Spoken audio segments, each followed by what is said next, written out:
je m'appelle Lou, j'ai 21 ans, j'ai le syndrome de Noonan. Je témoigne aujourd'hui pour donner des informations aux personnes qui en ont besoin.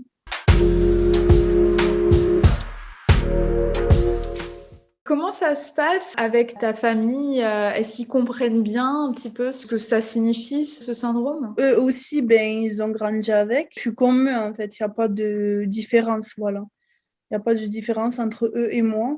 Ils se sont posés des questions, je pensais.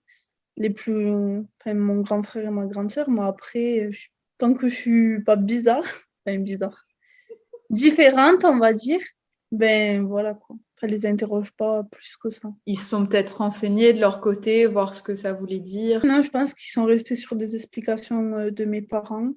Dès que j'ai un rendez-vous, ils me disent si tout va bien.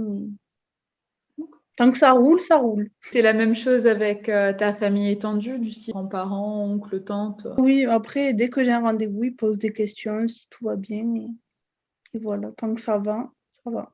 Je te demande ça parce que souvent, dans le cadre des maladies rares, c'est compliqué pour les proches de comprendre. Après, vu que je suis née aussi avec, je pense que c'est plus facile pour tout le monde de comprendre. Avec tes amis, c'est la même chose ou tu as dû expliquer? Mes amis, ils savent pas. J'ai une amie, oui, parce que quand j'avais des rendez-vous, tout ça, je lui disais.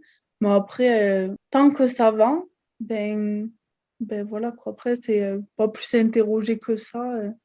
Et vu qu'elle voit pas de différence entre elle et moi, je pense aussi qu'elle se pose pas de questions, sinon elle s'en poserait.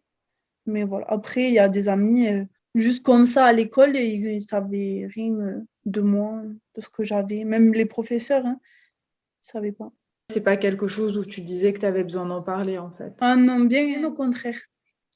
Ça restait un secret. T'étais pas à l'aise avec? Ben non, enfin, c'est pas d'être à l'aise avec ou pas, mais c'est que après, j'avais peur aussi, je pense, d'en parler et que eux-mêmes, ils fassent une différence entre moi et les autres. Même s'il n'y a rien d'extraordinaire, hein, mais c'est, on va dire, même moi, là, peut-être pas la première, mais on va me dire, ah, j'ai ça, je vais le regarder d'un autre œil. Toi, à ton niveau, tu n'en as pas parlé. Est-ce que tu recommanderais à d'autres gens d'en parler autour d'eux ou tu penses que c'est pas forcément nécessaire? Après, c'est un sentiment. Si tu en as besoin d'en parler, t'en parles parce que ça fait toujours du bien. Il ne faut pas le garder en soi. Moi, je ne voyais pas l'utilité de le dire, donc je ne le disais pas. Si tu veux pas le dire, tu le dis pas. Et si tu te sens de le dire, tu peux en parler. J'ai pas des recommandations à donner. C'est vraiment comme tu le sens. Faut pas que tu te sentes obligé de le dire parce que tu as ça, il faut le dire. Moi, je pense pas. À part si c'est vraiment grave. Moi, je sais que c'est pas grave, donc, pas grave. Ça dépend, quoi, comment on peut l'interpréter.